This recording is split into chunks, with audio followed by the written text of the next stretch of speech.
नमस्कार, न्यूज अड्डा में आपका स्वागत है। मैं हूं आपके साथ शकील सिद्दीकी। दर्शकों, आपको बता दें कि देश का सबसे बड़ा पर्व 2024 के लोकसभा चुनाव में अब वक्त नहीं रहा। हमारे साथ इस वक्त मौजूद है अंबर फाउंडेशन के चेयरमैन वफा अब्बास साहब। हम उनसे बात करेंगे 2024 के लोकसभा चुनाव पर। इस बार राजदास सिंह जी को तीसरी बार प्रत्याशी बनाया गया है राजधानी लखनऊ से। तो बहुत बहुत स्वागत है आपका न्यूज अड्डा में। सबसे पहला कमेंट तो हम आपसे चाहते हैं कि एनडीए एक तरफ है और एनडीए दूसरी तरफ। एनडीए का दावा है 400 बार और इंडिया के भी अपने दावे हैं। क्या लगता है इस बार जो 400 बार का दावा दिया गया है, जो बातें कही जा रही है, उससे आप कितना मुतमईन हैं? देखिए, बिल्कुल सही कहा जा रहा है कि जो इंडिया है वो 400 के पार है। मतलब कि वो अब 400 तो आ ही चुका है अपने पास, तो बाउंड्री के पार चले गए हैं सारे। इंडिया वाले तो कह रहे हैं 400 हार, एनडीए वाले कह रहे हैं 400 पार। नहीं, तो जो इंडिया है वो बाउंड्री के बाहर है। यानी कि वो 400 तो अपने पास है, एनडीए के पास है, और जो कुछ बचा है थोड़ा बहुत वही उनके पास है। तो वो बाउंड्री के बाहर थोड़ा बहुत उनको मिलेगा। बाकी वो उम्मीद सपना पालना छोड़ दें, क्योंकि देखिए, जिन्होंने आम लोगों के लिए कुछ किया नहीं सिवाय बेवकूफ़ बनाना और टाइम पास करना और लोगों को वोट बैंक की तरह यूज़ करना, तो वो कम से कम कुछ करने वाली सरकार के रास्ते में ना आए और सरकार को काम करने दें अपना। अभी प्रधानमंत्री जी ने साइलेंट वोटर को रिझाने के लिए 100 रुपए घरेलू गैस में कम कर दिए। ये कहा जा रहा है कि ये कीमतें चुनाव से पहले क्यों नहीं कम की गई, एंड चुनाव के वक्त ये जो एक पासा फेंका गया है। देखिए, ऐसा नहीं है। हमारे प्रधानमंत्री जी और जो सरकार है ये डेली एक्शन में रहती है, रोज़ कुछ ना कुछ करते रहते हैं। और ऐसा नहीं है कि चुनाव के समय कुछ किया है, चुनाव के बाद नहीं करेंगे या चुनाव के पहले नहीं किया था। ये हमेशा ही कुछ ना कुछ होता रहता है। तमाम सारी गैस और सिलेंडर और पेट्रोल बहुत कुछ पहले सस्ता भी हुआ और महंगा भी। देखिए, सब कुछ मार्केट में चलता है, आपको समझना पड़ेगा कि कोई भी सरकार हो या एक आम आदमी कुछ भी अपनी जेब से नहीं कर सकता। अगर आप कंपेयर करें 1947 से आज तक के, तो हर चीज़ महंगी हुई है। तो महंगाई तो बढ़ेगी, उसी हिसाब से लोगों की तनख्वाहें भी बढ़ी हैं, खर्चे बढ़े हैं, आमदनी बढ़ी, सब कुछ बढ़ा है। तो अब हर चीज़ को इलेक्शन से जोड़ के देखना ठीक नहीं है। जहाँ पे सरकार को फ़ायदा हो रहा है गैस से, उसने पब्लिक को फ़ायदा पास कर दिया। सबसे अच्छी बात है कि फ़ायदा पब्लिक को पास हो रहा है, ये सबसे इम्पोर्टेंट है। लोगों ने रोक के नहीं रखा। दूसरी चीज, अभी 2 दिन पहले दिल्ली के इंद्रलोक से तस्वीरें आई। वो ऐसी तस्वीरें हैं जिन्हें देखकर कोई भी इंसान अगर जो हिंदुस्तानी है वो ये नहीं कहेगा कि ऐसे हिंदुस्तान की कल्पना की जा रही। यानी कि जुमे के दिन नमाज पढ़ते हुए उन नमाजियों को बूट की ठोकर से पुलिस ने उनको ठोकरें मारी है, सजदे में ठोकरें मारी है। क्या यही है एनडीए सरकार की नीति कि इस तरह से आप नफरत फैलाए देश में? देखिए, जो वीडियो आया है और जो वहाँ पे हुआ है वो बहुत ही दुखद है और ऐसा बिल्कुल नहीं होना चाहिए था। लेकिन मैं थोड़ा सा करेक्शन करना चाहूँगा आपकी बात में। आपने कहा कि पुलिस ने मारा। बेसिकली पुलिस ने नहीं मारा, पुलिस के एक इंस्पेक्टर ने मारा। वीडियो बनाओ, वीडियो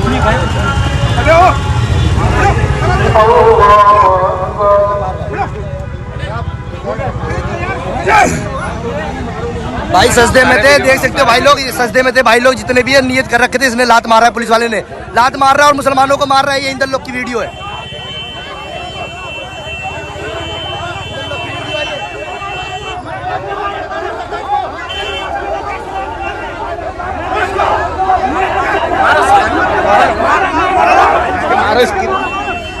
तस्वीरें हैं वो वर्दी पहने हुए हैं। पूरी बात सुन लीजिए।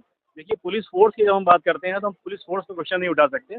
पुलिस के एक इंस्पेक्टर ने मारा। वो इंस्पेक्टर को बाद में 2-4 घंटे बाद सस्पेंड कर दिया गया। वो शायद आपने न्यूज़ भी बतानी चाहिए आपको। नहीं, बिल्कुल मुझे मालूम है। उसको क्या सस्पेंड करना ही काफी है? देखिए, किसी के मन में नहीं पता होता कि कौन क्या करेगा। अभी अगर मान ली हम लोग यहाँ पे खड़े हैं और अचानक आप हाथापाई शुरू कर देंगे, तो मुझे तो पहले कुछ नहीं पता, तो आपको बाद में ही सस्पेंड किया जा सकता है। इम्पॉर्टेंट ये है कि सज़ा मिली कि नहीं मिली। सज़ा मिली है, जांच आयोग बैठा है, सस्पेंड हुए हैं और सरकार सख्ती से काम करेगी। और मुझे पूरी उम्मीद है कि उस इंस्पेक्टर की बर्खास्तगी भी की जाएगी। तो जिस तरह से ये मामला हुआ है, दिल्ली पुलिस केंद्र सरकार के अधीन है और जहां पर जब नमाजी नमाज पढ़ रहे थे तो पुलिस का एक सिपाही नहीं था, एक इंस्पेक्टर नहीं था, पूरी पुलिस की गारत थी, सबकी मौजूदगी में ये मामला हुआ है। तो प्रधानमंत्री जी की तरफ से एक शब्द नहीं बोला गया, गृह मंत्री की तरफ से एक शब्द इस पर अफसोस जाहिर नहीं किया गया। शर्मनाक तस्वीर हिंदुस्तान की तारीख में ये परसों हुई है। देखिए, जिस जगह पे ये घटना हुई है उसका एक छोटा सा वीडियो हम लोगों ने सभी ने देखा है। मेरे ख्याल से 15-20 सेकंड का रहा था। उसके आधे घंटे पहले, आधे घंटे बाद क्या हुआ ये किसी ने नहीं देखा है। हम लोग जो भी बात कर रहे हैं मेरे ख्याल से छोटे से वीडियो पे कर रहे हैं।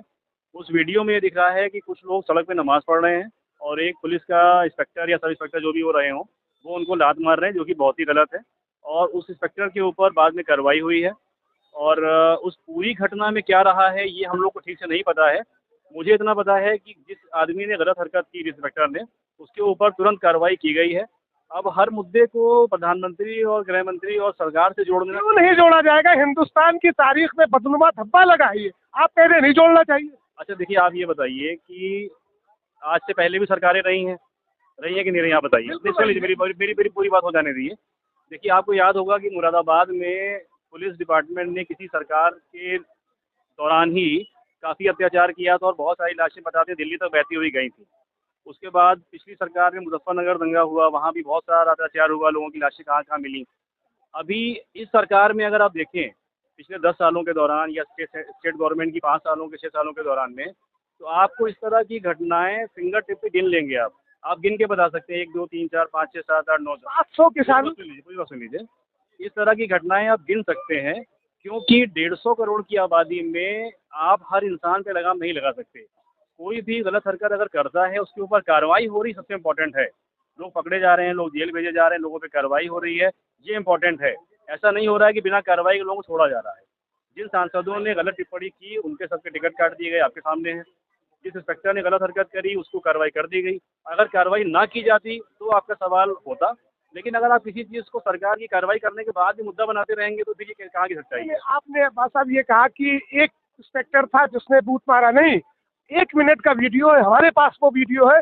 जब नमाजी खड़े हुए थे तो पुलिस वालों ने उन नमाजियों को धक्का देकर गिराया और उसके बाद जो सजदे में थे उन्हें पैर के जूते से उनको ठोकरें मारी हैं। दूसरी चीज, आप कहते हैं उंगलियों पे गिन लीजिए, 700 किसानों की जाने गई, 700 किसानों की मौत की जिम्मेदार मोदी सरकार है और अभी भी किसानों के रास्तों में कीलें लगाई गई। अन्नदाता कहा जाता है, देश के अन्नदाता है, आपको हमेशा वो खाना खिलाते, आप उनके रास्तों में कीले गड़ेंगे, उनके रास्ते में आप जो है उनको एक्सपायरी डेट के जो है रबर बुलेट उन पर चलाई जाएगी, एक किसान की मौत। आप ये बताइए कि देखिए, मैं सरकार का प्रतिनिधि तो हूँ नहीं, आप भारतीय जनता पार्टी के, तो उस प्रतिनिधि के नाते आपको जवाब देना है। लीजिए। देखिए, ना मैं भारतीय जनता पार्टी का प्रतिनिधि हूँ, ना मैं सरकार का प्रतिनिधि हूँ। मुझे तो एक आम इंसान के तौर पे, सोशल वर्कर के तौर पे जो सूचना प्राप्त हुई है कि उस पर कार्रवाई हुई है, वो मैंने आपको अपडेट कर दिया है। बाकी किसानों के बारे में या जो भी मुद्दे हैं वो तो जो जिम्मेदार हैं वो बता पाएंगे। अब मैं एक आम आदमी कैसे मैं आपसे पूछना शुरू कर दूँ ईरान में क्या हुआ, रशिया में क्या हुआ, तो आप क्या जवाब देंगे? तो ये सवाल आप उनसे पूछिए जो इस बात के लिए ऑथोराइज्ड हैं और जिनकी जिम्मेदारी है। आप यहाँ मुझसे ये पूछिए कि हम लोगों ने जिन 750 लोगों की आंखों का ऑपरेशन कराया उनकी ज़िंदगी में क्या सुधार हुआ। ये एक अच्छा कदम है, ये एक अच्छा कदम है, मैं इसीलिए आया। ये एक अच्छा कदम है कि लोगों की आंखों की रोशनी लाई जाने की ये एक पहल की है। देखिए, आंखों में जिनकी रोशनी आई है उनकी ज़िंदगी में बहुत सारी प्रॉब्लम्स दूर हुई हैं। जैसे अभी कुछ लोग यहाँ ऑपरेशन के होंगे, अगर आप मिलिएगा उनसे, एक हम लोगों को ऐसे लोग मिले हैं कि जो बेचारे दोनों आंखों में मोतियाबिंद हो गया था और आंखें होने के बावजूद ब्लाइंड की पोजीशन पे आ गए थे, मतलब टटोल की चीज़ें देखते थे। उनकी दुकान बंद हो गई पान की, उनका आना जाना घर से बंद हो गया, वो हाथ पैर ठीक होने के बावजूद बिल्कुल लावारिस, मतलब आप कह लीजिए कि बिल्कुल घर पे एक अपाहिज ज़िंदगी गुजार रहे थे। लेकिन जब उनका ऑपरेशन हुआ है तो माशाल्लाह आज उनकी दुकान भी चल रही है पान की, उनका 100-200 रुपये की इनकम शुरू हुई है। इस तरह के मेरे पास एक नहीं 750 केस हैं और ये केस हम लोगों ने ढूंढ के निकाले हैं, गली गली जाके खुद मेहनत करके ढूंढा है ऐसे लोगों को। ये एक अच्छा कदम है। अंबर फाउंडेशन के बारे में मैं जानता हूँ, आप वक्त ब वक्त जो है इस तरह के प्रोग्राम ऑर्गेनाइज करते रहते।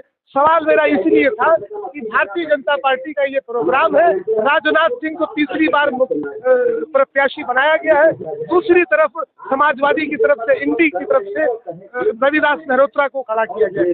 खादी का नेता है, जमीन का नेता है, तो कैसे समझते हैं आप? एक तरफ राजनाथ सिंह जो 2 बार यहाँ से सांसद रहे लगातार, तीसरी बार आप मैदान में, तो मुकाबले को आप किस तरह से देखते हैं? देखिए, रविदास जी अच्छे शरीफ आदमी, अच्छे नेता हैं, ज़मीन से जुड़े हुए हैं, लेकिन कोई मुकाबला है ही नहीं। मुकाबले जैसी कोई बात ही नहीं है, मतलब ये वन साइडेड है। इसमें सिर्फ और सिर्फ राजनाथ सिंह जी हैं। पिछली बार 3.5 लाख वोट से जीते थे, इस बार आप खुद देखेंगे 5-6-7 लाख, मतलब कहीं कह नहीं सकता, लेकिन कोई मुकाबले जैसी बात ही नहीं है, तो उस पर कमेंट देना बेकार है। बहरहाल वो एक अच्छे नेता हैं, शरीफ आदमी हैं, विधायक हैं, बढ़िया आदमी हैं और मेरी उनसे गुजारिश है कि अपने क्षेत्र की जनता के लिए अच्छा काम करें। और मुझे कुछ ऐसा लोग मिले बीच में जो काफ़ी नाराज़ थे उनसे, जिनके काम नहीं हो पाए थे, तो अगर मैसेज इन तक जा रहा है तो मेरी उनसे गुजारिश है कि उन लोगों को खुश करें, क्योंकि 27 से फिर चुनाव आएगा और ये चुनाव में मेहनत करना बेकार है, क्योंकि कोई मतलब नहीं है। अच्छा, एक आखिरी सवाल, मोहब्बत की दुकानें खुल रही हैं हिंदुस्तान में, तस्वीरें आपके सामने हैं, क्या कहना है? देखिए, अभी तो क्या है कि ये दुकानों का मौसम आया नहीं है अभी, तो अभी सब वन साइडेड है।